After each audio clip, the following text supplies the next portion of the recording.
Good morning, dear students, and welcome to history class. Dear students, we are learning about the first phase of the freedom movement of India, and we have learned in the previous video. I have explained the three different periods of India's national movement. That is, the early nationalist phase, the assertive phase, and the Gandhian era are the three different periods of India's national movement. Already we have learned 1885 to 1907. It was the first phase, and the early nationalist leaders led this period. Their period was. And then 1907 to 1960 was a period of the assertive. We will learn about the assertives also. 1907 to 1916, it was the phase of the assertive nationalist, and then 1915 to 47, or 1916 to 47, it was the Gandhian era. These are the three different phases or periods of India's national movement.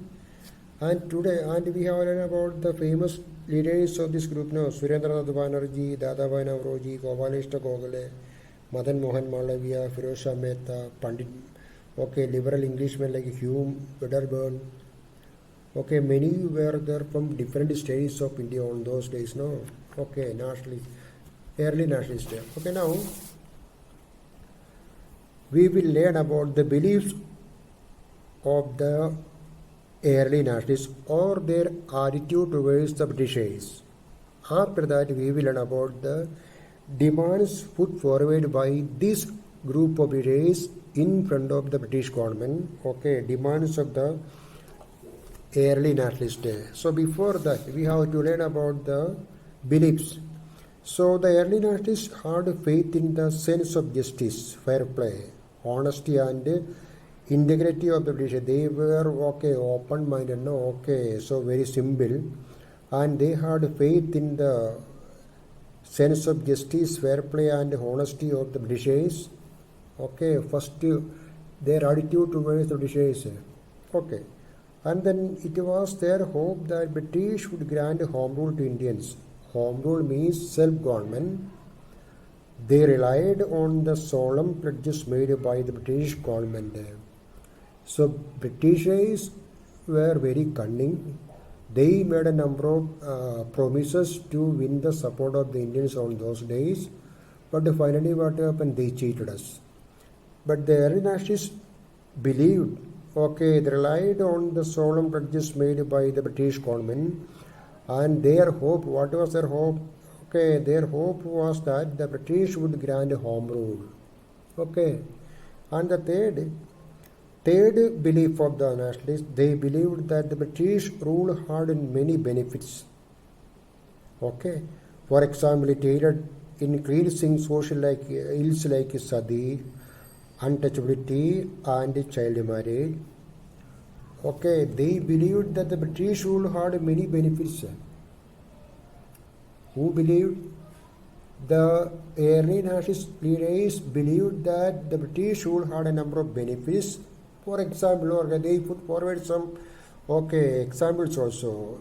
Already we have Rajaram Mohan Roy and his work for banning the sati. We have Rajaram Mohan Roy and his Brahma Samaj had a strong struggle against the ills of the society on those days. We have because of his continuous work, the British government through a law banned the sati, we know, and untouchability, child marriage.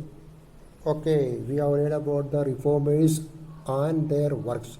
Rajaram Mohan Roy, Jyotiba Phule from Maharashtra, Swami Dayananda Saraswati, Vivekanand, many were there. Srinarayan from Kerala.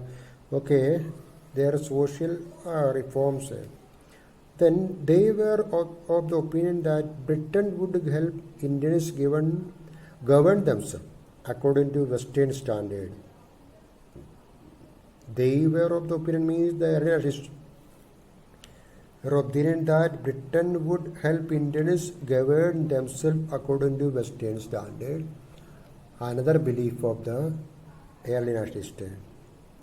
So it is about the attitude of this group of British towards the British. And they said that the main obstacle in India's progress was social and economic backwardness of Indians and not the British colonial rule. So they were supporting colonial rule, no, colonial means British rule. They said that the main obstacle in India's progress, what do you mean by obstacle? So the reason for the backwardness of India, according to the analysts, was the social and economic backwardness of Indians and not the British colonial rule. Already we have learned in lesson number 2. And lesson number 1 we have learned, no. So revolt of 1857. Why there was an uprising of the Indians against British? Because of their policy. We have learned policies. After that, lesson number 2, we have learned about the growth of freedom movement in India and the formation of the Indian National Congress in 1885. No? Why there was a growth of nationalism in India after the revolt of 1857 again? So simply we can say because of the policies of the British. We have learned, no? Lesson number 2, please remember. So their economic policies affected the Indians. How did their policy affect the farmers, the working class, the artisans, the educated Indians? Okay. So please remember. So their policies were the main reason for the economic vacuumness on those days in India. But this group of people believed that. Okay, they said that the main obstacle in India's progress was social and economic backwardness only. They did not criticize the policies of the British. They relied on the constitutional and peaceful methods to achieve their aims. They believed in patience and reconciliation rather than in violence and confrontation. Okay, they believed in patience and reconciliation. They did not follow any violent means to achieve their aims. Okay, so listen, 1885 to 1907, the early nationalist leaders dominated the freedom movement of India with their methods. No? And now we have learned about their beliefs. What were their ideas or beliefs or attitude towards the British? Okay, please remember. And now we will learn about the demands of the early national demands. This group of British worked 20 years, 1885 to 1907. More than 20 years, they dominated the freedom movement. During this period, they submitted a number of demands before the British. So we will learn about all these demands. The demands of the early nationalists may be studied under the following heads. Okay, they demanded something from the British. They demanded reforms. Reform. Okay, in order constitutional reforms. First heading, constitutional reforms. The early nationalists wanted a large share in government of their country. A large share in the government of their country. They demanded inclusion of more Indians in the government, both central and regional or provincial and local governments. They believed that eventually India should move towards democracy or democratic for self-government. Eventually, gradually. However, they did not ask for immediate achievement of their goal as they feared that the government would suppress their activities. That is the reason. Okay. The government would suppress their activities. They had a fear. That is why they followed peaceful means in the beginning of India's national movement. Or the early nationalists followed peaceful means only because of this fear only. They therefore aimed at winning freedoms through a gradual process. They made the following demands. for constitutional reforms. Okay, they asked abolition of India Council. India Council was a committee of what we can say 15 members.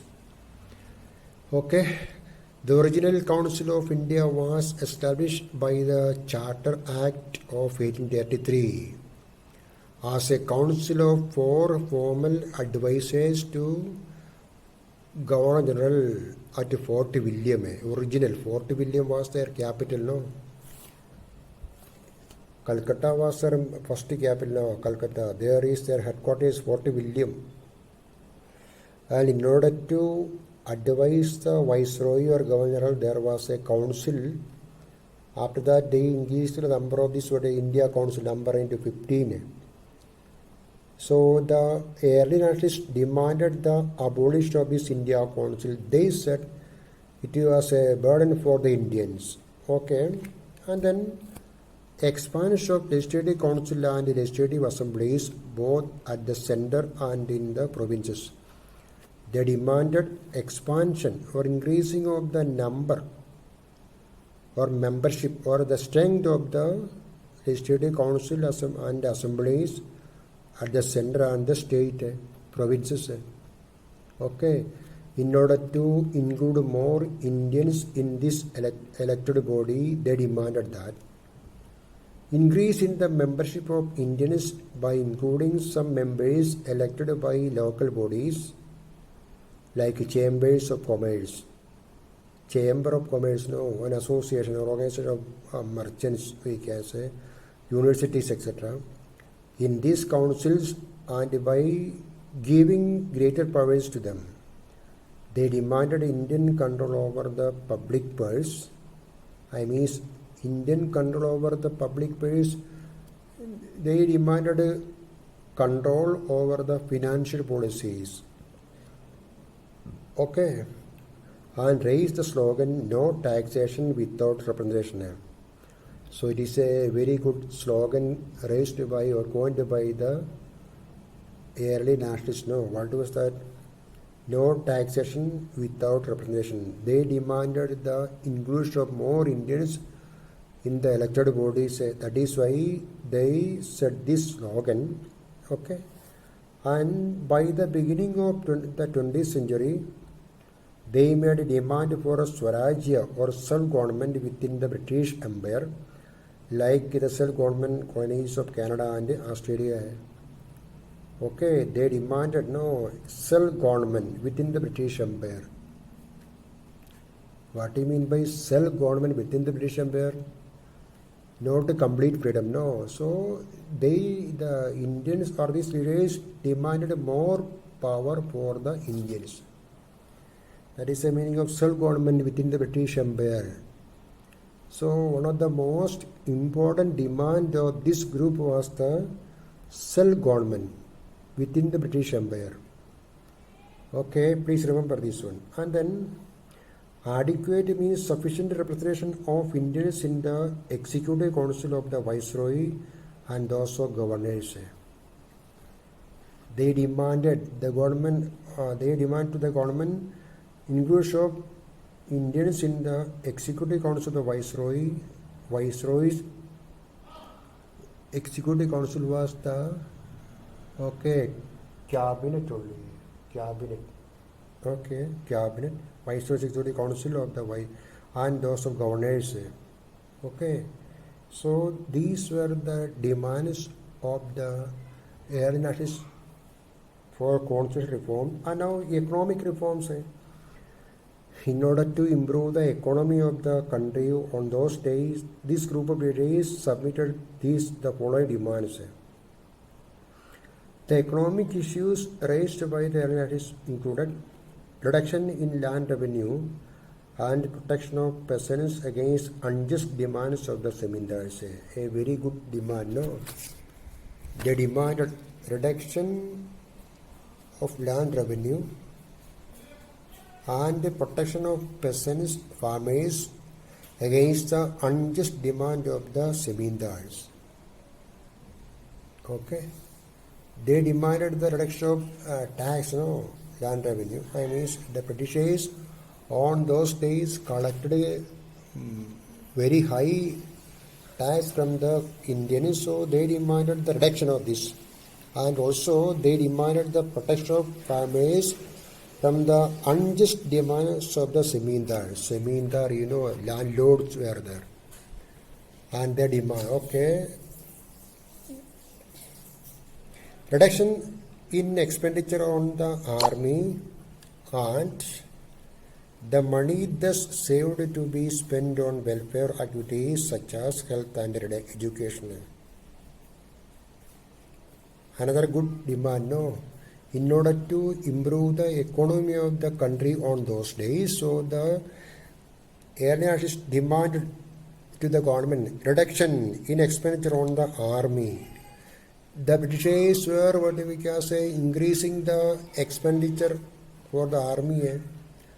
They collected a revenue, taxes from India, and they spent this money for army, unproductive according to the early nationalists. So that is why they said there is a reduction in expenditure on the army and the money thus saved to be spent on welfare activities such as health and education. Another good demand. They asked the British government to reduce the expenditure on the army. Okay, they asked the British government to reduce the expenditure. And then the money thus saved to be spent on welfare activities like construction of hospitals, schools. A very wise demand of the early nationalists. Okay. Another point, in inquiry into India's growing poverty and famines. They asked the British government to conduct an inquiry about the reasons of the growing poverty and the famines. Availability of cheap credit to peasants through agriculture bank. Cheap credit. Loan we can say loan. Now we are having a number of banks in our country. No, in Adilabad, how many banks are there? And from these banks we will get a loan. No, education loan, agriculture loan, business loan, vehicle loan. Many loans are there. And we have to repay the loan with interest. On those days, so the leaders demanded the government for the establishment of a number of banks for loans for the peasants or the farmers. Development of banking, irrigation, medical and health facilities for the people. Another demand. Development of what we can say banking. What do you mean by development of banking? Government has to establish banks in every village. Then we can say the people people will get loans from the banks, loan, no? And you know that SBI, State Bank of India, has a number of branches in our country, no? Every village, it's not every village, but it has branches. The presence of this bank is there. Most of the villages, the presence is there. And from these banks, the farmers or the people that area are having a number of services. They can send the money, they can invest, save money, they can, they will get a loan. So that is why banking system is essential. Development of bank system is essential everywhere. Britishers on those days, no? The Indians demanded this one, development of banking, irrigation.